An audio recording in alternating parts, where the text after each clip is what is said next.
Hello students, आप सभी का स्वागत है आपके अपने नवनिर्माण एजुकेशन में। आई होप आप लोग भी स्वस्थ होंगे, मस्त होंगे। आज हम लोग पढ़ेंगे एक नया चैप्टर, एक नए सवाल के साथ, पृष्ठीय क्षेत्रफल और आयतन। पहले हम कुछ घन और घनाभ के बारे में जान लेते हैं। घन और घनाभ में अंतर क्या होता है, होते क्या है। घन नाभ को इंग्लिश में हम क्यूबॉइड कहते हैं और घन को क्यूब कहते हैं। अब ध्यान से समझिए, जो घनाभ में होता है, जैसे कमरे की जो लंबाई, चौड़ाई और ऊंचाई होती है, वो तीनों क्या होती है, मैक्सिमम कमरों की लंबाई, चौड़ाई, ऊंचाई अलग अलग होती है। उसे हम एक घनाभ के रूप में ले सकते हैं। जैसे ये डेस्टर है, डेस्टर में ये लंबाई अलग है, चौड़ाई अलग है और ऊंचाई अलग है। जब लंबाई, चौड़ाई और ऊंचाई या इन तीनों में से कोई एक अलग हो जाए तो उसे हम कहेंगे घनाभ। और जब लंबाई, चौड़ाई, ऊंचाई तीनों एक ही जैसा हो, मतलब एक ही लंबाई की हो, एक ही चौड़ाई की हो, मतलब दोनों की माप, तीनों की माप क्या हो, सेम हो, तो हम उसे क्यूब कहते हैं, यानी घन कहते हैं। तो यहाँ पे ये घनाभ का फिगर है, लंबाई अलग दिखाया गया, चौड़ाई अलग 20 है और ऊंचाई को ये 6 से दिखाया गया। जैसे अगर हम कह रहे घनाभ का आयतन निकाले, तो घनाभ का आयतन का फार्मूला होता है लंबाई गुणे चौड़ाई गुणे ऊंचाई, यानी एल गुणे बी गुणे एच। एल का मतलब लंबाई, बी का मतलब ब्रेथ यानी चौड़ाई, एच का मतलब हाइट, ये हमारी चौड़ाई है। पृष्ठीय क्षेत्रफल की बात करें, घनाभ के पृष्ठीय क्षेत्रफल की बात करें, 2 L B B H plus H L. L का मतलब लंबाई, बी का पार चौड़ाई और एच मतलब ऊंचाई होता है। ये जो पृष्ठीय क्षेत्रफल है, ये हमारे 6 सतहों का है। एक कमरे में कुल कितने सतह हो सकते हैं, या एक घनाभ में कुल कितने सतह होते हैं, 6। 6 सतहों का जब क्षेत्रफल पूछा जाए, यानी पृष्ठीय क्षेत्रफल पूछा जाए, हमारा यह फार्मूला लगेगा। जैसे ये डेस्टर को देखें, एक सतह ये हो गया, एक सतह ये, एक इधर का, एक इधर का, 4, ये 5 और ये 6, कुल कितनी सतह है, 6। तो इसका पृष्ठीय क्षेत्रफल निकालने का फार्मूला होगा 2LB plus BH plus HL। ऐसे अगर हमें बस चारों दीवारों का क्षेत्रफल निकालना हो, तो ये फार्मूला लगेगा 2L प्लस B गुणे H, यानी लंबाई और चौड़ाई को जोड़ के H हम क्या करते हैं, गुणा करके 2 से गुणा कर देते हैं। विकर्ण अगर हमें निकालना हो, तो लंबाई और चौड़ाई और ऊंचाई का वर्ग करके उनको जोड़ के उसका वर्गमूल निकाल लेंगे तो क्या जाएगा विकर्ण, यानी विकर्ण का formula L square plus B square plus H square. यह जब घनाभ के तीनों भुजा या उनका योगफल और विकर्ण दिया हो, तब हम पृष्ठीय क्षेत्रफल पूछे, तब आप इस विधि से भी निकाल सकते हैं। यानी जब विकर्ण पता हो तो हम इससे भी पृष्ठीय क्षेत्रफल निकाल सकते हैं। अब बात करते हैं घन यानी क्यूब की बात करें, तो घन में आपको बता चुके हैं कि इसकी लंबाई, चौड़ाई, ऊंचाई क्या होता है, एक ही माप का होता है। अगर इसकी लंबाई मान लीजिए या भुजा या जो भी है वह ए है, तब घन का आयतन क्या होगा, भुजा क्यूब यानी ए क्यूब हो जाएगा। पृष्ठीय क्षेत्रफल 6 स्क्वायर, इसमें भी 6 फलक होंगे, ऊपर नीचे सामने इधर और इधर, इधर लेके 6 फलक इसमें भी होता है। चूंकि 6 फलक क्या होता है, समान माप के होते हैं, इसलिए इसका हो जाएगा 6 स्क्वायर। अगर हम चारों दीवारों का क्षेत्रफल कह दें या पार्श्व क्षेत्रफल कह दें, तो 4A स्क्वायर होगा। ये याद रखिएगा, पार्श्व क्षेत्रफल का मतलब होता है चारों दीवारों का क्षेत्रफल, 4A स्क्वायर। विकर्ण का इसका फार्मूला होता है, अगर हमें विकर्ण निकालना हो तो √3 भुजा यानी √3A होगा। और घन के कोण के विकर्ण का होता है फार्मूला √2A।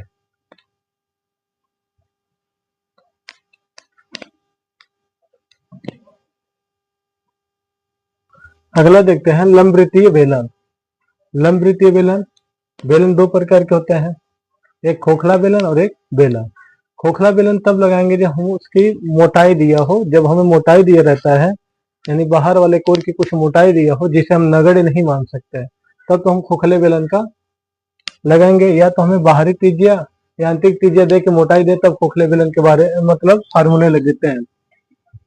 प्रत्येक सिरे का क्षेत्रफल यानी आधार का जो क्षेत्रफल होता है, चाहे इस वृत्त का मतलब इस लंबवृत्तीय बेलन की बात करें, 2 सिरा है आधार, एक ये और एक ऊपर, मतलब एक ये वाला हिस्सा और एक ये वाला हिस्सा। तो इन दोनों के आधार का क्षेत्रफल या पृष्ठीय प्रत्येक सिरे का जो क्षेत्रफल होगा वो πr स्क्वायर होगा। वक्र पृष्ठीय क्षेत्रफल की बात कर रहा है। वक्र पृष्ठीय क्षेत्रफल की बात होता है जिस भाग को आप क्या कर सकते हो, अस्पष्ट कर सकते हो। मैं ये वाला भाग बाहर वाला स्पष्ट कर सकता हूँ, अंदर वाला भी। तो इसका हो जाता है हमारा 2πr/h। अब ध्यान से देखिएगा, 2πr क्या है हमारा, 2πr हमारा वृत्त की परिधि का फलन, यानी वृत्त की परिधि में ऊंचाई से अगर हम गुणा कर दे, बेलन की ऊंचाई से, इस वृत्त की परिधि में उसकी ऊंचाई से गुणा कर दे, हमारा क्या आ जाएगा, वक्र पृष्ठीय क्षेत्रफल। हम यानी बेलन के इस वाले भाग को टच कर सकते हैं। ठीक है, अगला है संपूर्ण पृष्ठीय क्षेत्रफल। संपूर्ण पृष्ठीय क्षेत्रफल जब ये वाला और ये वाला भी सिरा क्या हो, बंद हो, ये दोनों सिरा बंद हो, तो अब हम वृत्त के बेलन के इस भाग को टच कर सकते हैं और इस भाग को भी टच कर सकते हैं और इस भाग को भी टच कर सकते हैं। बढ़ा क्या, इससे पहले हमने क्या टच कर रहा था, वक्र पृष्ठीय ही बस टच कर रहे थे, ये भाग नहीं। अब ये भाग टच कर रहे हैं, तो इसका मतलब इसका और इसका क्षेत्रफल हमें क्या कर देना होगा, वक्र पृष्ठीय क्षेत्रफल में जोड़ देना होगा। वही लिखा गया, संपूर्ण पृष्ठीय क्षेत्रफल होता है वक्र पृष्ठीय क्षेत्रफल प्लस ये दोनों सिरों का क्षेत्रफल। एक सिरे का क्षेत्रफल पाई आर स्क्वायर आएगा, उसका भी पाई आर स्क्वायर, तो 2 पाई आर स्क्वायर। वही लिखा है वक्र पृष्ठीय क्षेत्रफल प्लस दोनों सिरों का क्षेत्रफल। अब इनमें से क्या कॉमन है हमारा, 2 पाई आर कॉमन ले लेंगे तो एच प्लस आर, यानी ये भी फार्मूला लगा सकते हैं आप, ये भी। अब बेलन के आयतन की बात की जाए तो बेलन के आयतन का जो फार्मूला होता है, आधार के क्षेत्रफल में क्या कर दीजिए, ऊंचाई से गुणा कर दीजिए, तो बेलन का आयतन आ जाएगा। पाई आर स्क्वायर किसका होता है, वृत्त का क्षेत्रफल है, आधार का क्षेत्रफल, उसमें ऊंचाई से क्या कर देना है, गुणा कर देंगे तो हमें बेलन का आयतन मिल जाएगा, यानी आधार का क्षेत्रफल गुणे ऊंचाई होता है। अब बात करते हैं खोखले बेलन की। यहाँ पे जो बेलन दिया था उसकी ऊंचाई एच और त्रिज्या आर था, लेकिन अब ये खोखले बेलन की बात करें, इसमें ये मोटाई दिया हुआ है। यहाँ पे 2 त्रिज्या काम करेगा, एक यहाँ से यहाँ तक त्रिज्या, अंदर वाली त्रिज्या, और फिर अंदर वाली त्रिज्या में हम ये मोटाई जोड़ दें तो बाहर वाली त्रिज्या में मिल जाएगा। तो बाहर वाली त्रिज्या को हमने कैपिटल आर और अंदर वाली त्रिज्या को आर, ऊंचाई दोनों का सेम होगा। तब बात करेंगे, तब प्रत्येक सिरे का जो क्षेत्रफल होगा हम ऐसे निकालेंगे, पाई कोष्टक में R square minus R square, यानी बड़े वाले त्रिज्या में से के वर्ग में से छोटे वाले त्रिज्या का वर्ग घटा देंगे।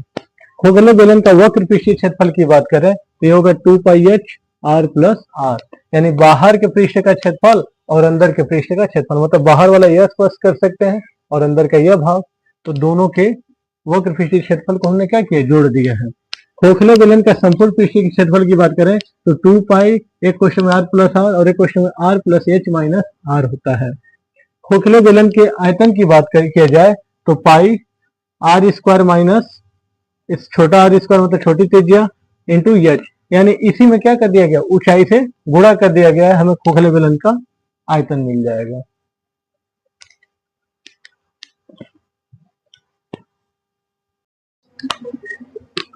अगला है लंबवृत्तीय शंकु। शंकु यह है, एग्जाम्पल में आप जोकर की टोपी इसका सबसे अच्छा उदाहरण होगा, या बर्थडे की टोपी, ऐसे ही रहती है शंक्वाकार। तो सीधी ऊंचाई को हम यक्ष यानी हाइट कहते हैं।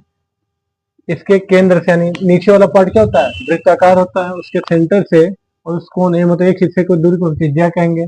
और ये जो तिरछी ऊंचाई होती है उससे तिर्यक ऊंचाई कहते हैं, जिसे हम एल से प्रदर्शित करते हैं। इसे इंग्लिश में स्लांट हाइट भी कहते हैं, स्लांट हाइट कहते हैं। तो लंबवृत्तीय शंकु में अगर हमें तिरछी ऊंचाई ज्ञात करना हो तो उसका फार्मूला होता है एल स्क्वायर बराबर H square plus R square, या एल बराबर ये स्क्वायर का पक्षांतर कर देंगे under root H square plus R square हो जाएगा। शंकु का वक्र पृष्ठीय क्षेत्रफल होता है, यानी शंकु का हम ये वाला भाग टच कर सकते हैं तो उसे कहते हैं पाई आर एल। शंकु का संपूर्ण पृष्ठीय क्षेत्रफल यानी नीचे वाला भाग भी ढका हो तो इसमें आधार के क्षेत्रफल को हम क्या करते हैं, जोड़ देते हैं, यानी वक्र पृष्ठीय क्षेत्रफल में आधार के क्षेत्रफल को जोड़ दें, हमारा शंकु का वक्र पृष्ठीय क्षेत्रफल आ जाएगा, या इस फार्मूले का भी प्रयोग कर सकते हैं। शंकु का आयतन का सूत्र होता है 1/3 पाई आर स्क्वायर एच, यानी आधार में आधार के क्षेत्रफल में हम ऊंचाई से गुणा करके 3 से भाग दे दे तो हमारा क्या आ जाएगा, शंकु का आयतन। ऐसे ही हम गोले की बात करें, स्फीयर की बात करें तो गोले का पृष्ठीय या संपूर्ण पृष्ठीय क्षेत्रफल क्या होता है, 4 पाई आर स्क्वायर होता है। गोले का आयतन का सूत्र होता है 4/3 पाई आर क्यूब। ये याद रखिएगा, अगर गोले की बात करें चाहे पृष्ठीय के या संपूर्ण पृष्ठीय क्षेत्रफल की बात करें तो हमेशा इस फार्मूले का प्रयोग करेंगे। अब अर्धगोले की बात करें, यानी यहाँ से यहाँ तक गोले की त्रिज्या अर्धगोला बना दिया जाए तब, तो अर्धगोले का वक्र पृष्ठीय क्षेत्रफल होगा 2 पाई आर स्क्वायर, मतलब इसका आधा, इसका आधा हो जाएगा। लेकिन जब संपूर्ण पृष्ठीय क्षेत्रफल कहेगा तो अर्धगोले का ये वाला भी तो हिस्सा रहेगा, ये वाला, तो इसका क्षेत्रफल 2 पाई आर स्क्वायर और इसका क्षेत्रफल पाई आर स्क्वायर। इसका क्षेत्रफल कितना होगा, ऊपर वाले हिस्से का वृत्ताकार दिखेगा वो पाई आर स्क्वायर, यानी 3 पाई आर स्क्वायर हो जाएगा। यानी अर्धगोले का संपूर्ण पृष्ठीय का सूत्र 3 पाई आर स्क्वायर और अर्धगोले का वक्र पृष्ठीय का क्षेत्रफल 2 पाई आर स्क्वायर होगा। अर्धगोले के आयतन की बात की जाए, इसका आधा कर दीजिए, अर्धगोले का आयतन आ जाएगा।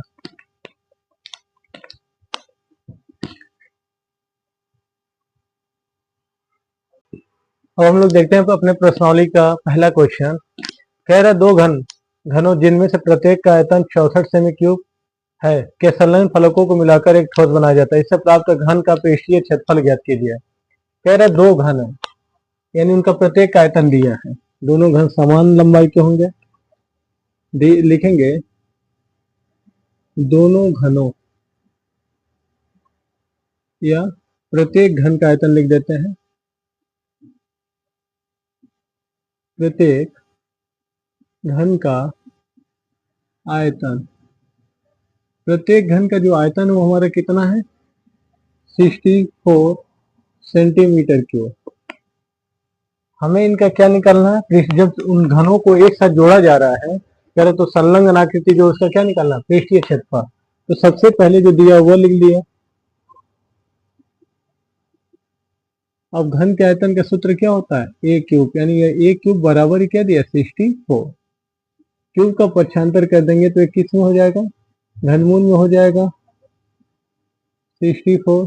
तो ए बराबर कितना आएगा, 4 आएगा। ये 4 का क्या है, मतलब ये 64 जो है 4 का घनमूल है। 64 का जो घनमूल होगा वो 4 होगा। हमें भुजा पता चल गया, भुजा कितना आ गया, 4 सेंटीमीटर। जब 4 सेंटीमीटर भुजा वाले घनों को जब जोड़ेंगे अगर लंबाई के अनुदेश, तो उसकी लंबाई कितनी हो जाएगी, 8। अगर ऊंचाई के अनुदेश जोड़ेंगे तो उसकी ऊंचाई 8 होगी। अगर चौड़ाई के अनुदेश जोड़ेंगे तो उसकी चौड़ाई 8 हो जाएगी। यानी किसी के भी अनुदेश जोड़ेंगे तो उसका एक चीज बढ़ेगा, बाकी चीजें क्या रहेंगी, सेम रहेगा। लिखेंगे यदि दोनों घनों को लंबाई के अनुदिश जोड़ा जाए तब नई लंबाई, तब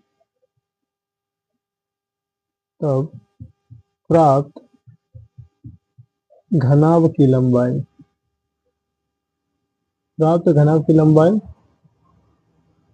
4 + 4 हो जाएगा 8 सेंटीमीटर। ये याद रखिए, जब भी दो घनों को लंबाई चौड़ाई या ऊंचाई के अनुदिश जोड़ेंगे तो वो जो आकृति बनेगा संलग्न आकृति मिलाने पे वो घनाभ हो जाएगा, तब घन नहीं रह जाएगा। यानी जब भी दो घनों को आप जोड़ेंगे तो वो घनाभ बनेगा। ऊंचाई और लंबाई तो हमारे, चौड़ाई हमारा क्या होगा, वही होगा।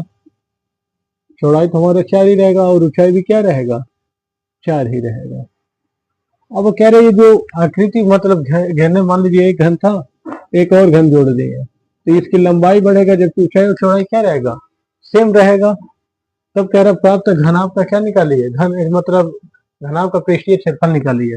तो लिखेंगे घनाभ का पृष्ठीय क्षेत्रफल। घनाभ के पृष्ठीय क्षेत्रफल का फार्मूला क्या होता है, 2LB + BH + AHL। यहाँ वैल्यू रख देते हैं 2, L का मान 8, B का मान 4 + 4 × 4 + 4 × L का मान हमारा कितना है, 8। तो ये 32, 4 चौक 16 और 8 4 या 4 8 32 आया, यानी 8 चौक 32। इनको जोड़ लेते हैं, 2 × 6 2 8, 8 2 10, यानी 32 2 2 4, यानी ये 20 हो गया। 20 30 50 30 80 आएगा। 80 दूना 160 वर्ग सेमी आ जाएगा। जो हमारी आकृति होगी, जो घनाभ प्राप्त होगा, उसका पृष्ठीय क्षेत्रफल होगा 160 वर्ग सेमी।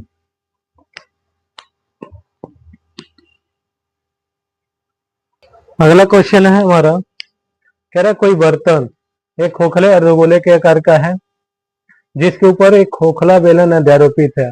अर्धगोले का व्यास 14 सेमी है। इस बर्तन यानी पात्र की कुल ऊंचाई 13 सेंटीमीटर है। तो इस बर्तन का आंतरिक पृष्ठीय क्षेत्रफल ज्ञात कीजिए। कह रहा सबसे पहले एक अर्धगोला है, ये हमारा हो गया अर्धगोला। कह रहा है इससे एक खुला बेलन अध्यारोपित, यानी इससे एक बेलन रखा हुआ है।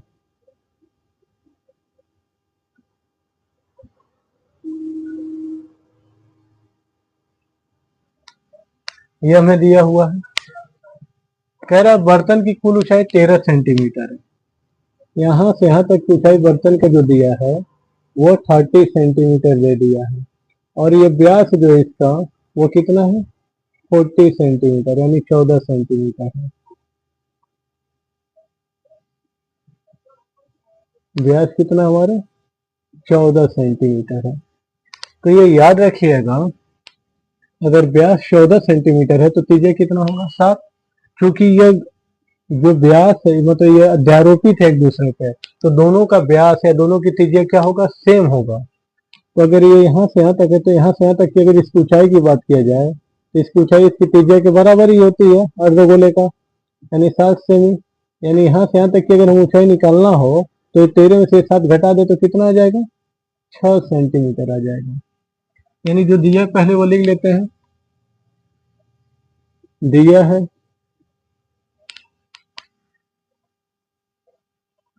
बेलन, या इसको भी ऐसे भी लिख सकते हैं अर्धगोले, अर्धगोले व बेलन का व्यास दिया है। बेलन का व्यास कितना दिया है 40 सेंटीमीटर, यानी 14 सेंटीमीटर हमें दिया है। ये हमारा है बेलन का व्यास, या अर्धगोले का भी व्यास यही होगा। तो इन दोनों की त्रिज्या निकालने, बेलन या अर्धगोले की त्रिज्या निकाल रहे हैं तो 14 का आधा कर देंगे, व्यास का आधा ही क्या होता है हमारी त्रिज्या। त्रिज्या हमारा आ गया 7 सेंटीमीटर। अब हमें बेलन की ऊंचाई निकालना होगा।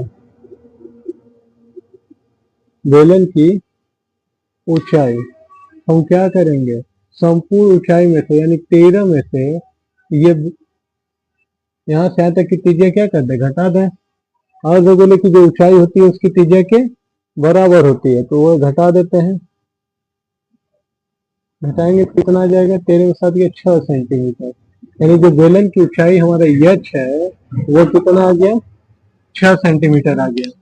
अब हम बात करें प्रश्न से, कह रहा है प्रश्न से बर्तन का आंतरिक पृष्ठीय क्षेत्रफल, आंतरिक पृष्ठीय क्षेत्रफल, बर्तन का आंतरिक पृष्ठीय क्षेत्रफल क्या होगा अर्धगोले का पृष्ठीय क्षेत्रफल, अर्धगोले का पृष्ठीय क्षेत्रफल प्लस बेलन का पृष्ठीय क्षेत्रफल, बेलन का पृष्ठीय क्षेत्रफल। आप चाहो तो आंतरिक पृष्ठीय क्षेत्रफल भी लिख सकते हैं। इसके अंदर वाले भाग की बात करें तो इसके अंदर वाले भाग के हम ये वाला पार्ट छू सकते हैं, ऐसे ही जब अर्धगोला रहेगा उसके भी अंदर का भाग हम छू सकते हैं। तो अर्धगोले का पृष्ठीय क्षेत्रफल का फार्मूला हमारा होता है 2 पाई आर स्क्वायर। अर्धगोले के पृष्ठीय क्षेत्रफल होता है 2 पाई आर स्क्वायर और बेलन का 2 पाई आर एच। हम चाहे तो कॉमन भी ले सकते हैं, 2 पाई आर कॉमन ले लें तो बचेगा क्या, यहाँ से आर वहां से एच बचेगा।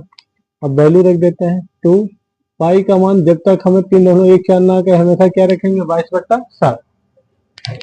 आर का मान हमें 14 दिया था तो सॉरी 7 व्यास 14 दिया था तो त्रिज्या कितना है था 7, यहाँ 7 प्लस एच की वैल्यू कितना है 6, ये 7 से 7 कट गया, 22 दूना 44 और ये 7 6 13, गुणा कर देते हैं 13 चौक 52 का 2, 13 चौक 52 में 5 जोड़ेंगे 57, ये आ गया वर्ग सेमी या सेमी स्क्वायर।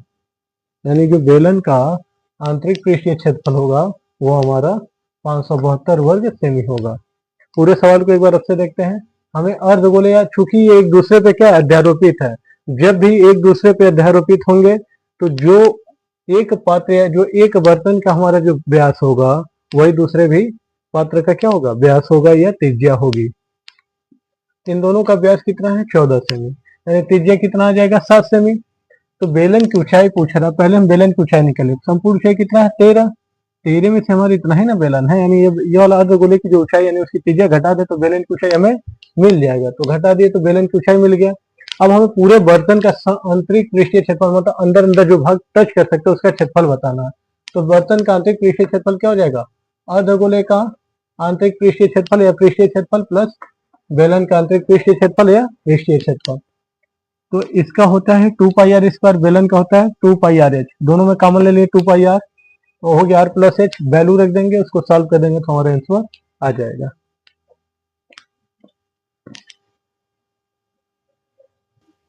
अगला क्वेश्चन है हमारा, कह रहा है एक खिलौना त्रिज्या 3.5 सेमी वाले एक शंकु के आकार का है जो उसी त्रिज्या वाले एक अर्धगोले पर अध्यारोपित है। इस खिलौने की संपूर्ण ऊंचाई 15.5 सेंटीमीटर है। तो इस खिलौने का संपूर्ण पृष्ठीय क्षेत्रफल ज्ञात कीजिए। इस खिलौने का संपूर्ण पृष्ठीय क्षेत्रफल ज्ञात करना है। ये याद रखिए, खिलौना अगर जब संपूर्ण पृष्ठीय क्षेत्रफल ज्ञात करेंगे तो इस शंकु का वक्र पृष्ठीय क्षेत्रफल और इस बेलन का वक्र पृष्ठीय क्षेत्रफल हम ज्ञात कर लेंगे तो संपूर्ण। अब हम खिलौना ये चूंकि बंद है तो हम केवल से भाग को टच कर सकते हैं, उसके बाहर वाले भाग को, यानी ये जो है और ये बाहर वाले अर्धगोले, यानी इसके पृष्ठीय क्षेत्रफल का कौन सा फॉर्मूला लगेगा, पृष्ठीय क्षेत्रफल का फार्मूला लगा देंगे। और इसमें वक्र पृष्ठीय कुल ऊंचाई कितना दिया है, 15.5 सेंटीमीटर। पहले तो लिख लेते त्रिज्या दिया है, क्योंकि दोनों की त्रिज्या सेम होगी, एक दूसरे पे अध्यारोपित है तो त्रिज्या क्या होगा, सेम होगा, 3.5 सेंटीमीटर। खिलौने की संपूर्ण ऊंचाई, संपूर्ण ऊंचाई जो है कितना दिया है, 15.5 सेंटीमीटर। तो हमें यहाँ पे शंकु की ऊंचाई ज्ञात करना है।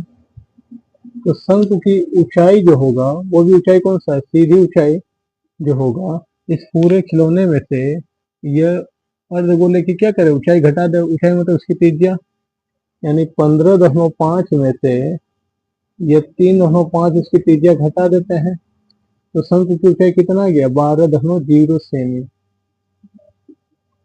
यानी 12 सेंटीमीटर कितना आ गया शंकु की ऊंचाई।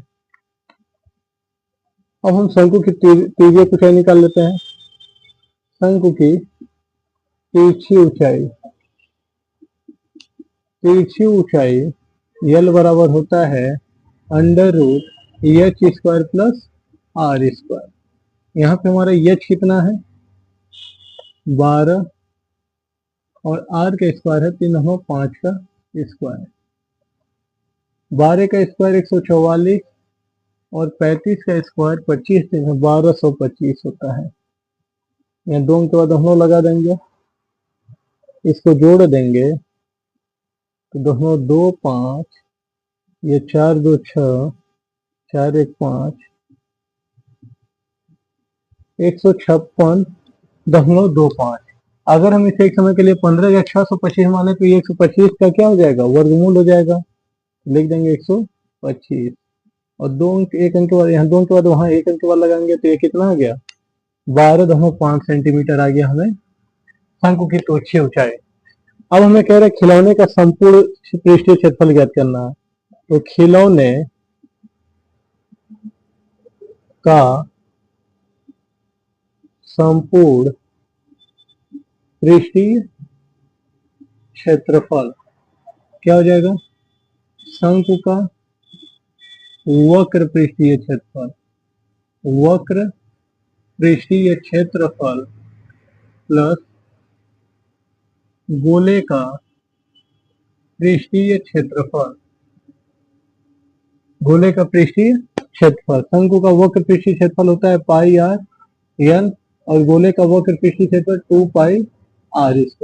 यहाँ से हम क्या करेंगे, πr कॉमन ले लेते हैं, πr कॉमन लेंगे तो यहाँ यल बचेगा, यहाँ क्या बचेगा 2r, मान रख देते हैं। पाई की वैल्यू 22/7, r की वैल्यू 3.5, यल का मान आया हमारा 12.5 प्लस 2 × 3.5। ये 7 से हमारा डिवाइड होगा, 7 1 7 7 से 7 5 35 होता है 0.5 बार में। इसका इसमें गुणा कर देंगे तो 22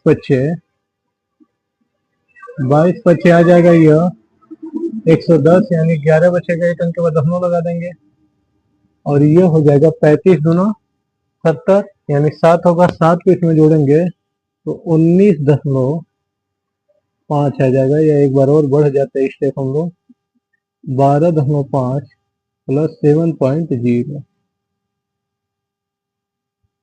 इसको जब सॉल्व करेंगे तो ये हमारा आ जाएगा 11 गुणे 19.5। अब इसका हम क्या करें, इसमें गुणा कर दें, हमारा आंसर आ जाएगा। गुणा कर देते हैं, 11 पचे 55 हासिल 5 होगा, 11 9 99 99 5 जोड़ेंगे 104 के 4 हासिल 10, 11 के में 11 11 में 10 जोड़ेंगे 21, एक अंक के बाद हम यानी इतना सेंटीमीटर स्क्वायर होगा। यानी गोले खिलौने का संपूर्ण पृष्ठीय क्षेत्रफल जो होगा वह 214.5 सेंटीमीटर स्क्वायर होगा। ये ध्यान रखिएगा, ये खिलौना चूंकि बंद है हम इसके बस वक्रीय भाग और इसके इस वाले भाग को ही बस टच कर सकते हैं। अगर यह अलग हो सकता था तो हम इसका एक का संपूर्ण पृष्ठीय क्षेत्रफल निकालते हैं।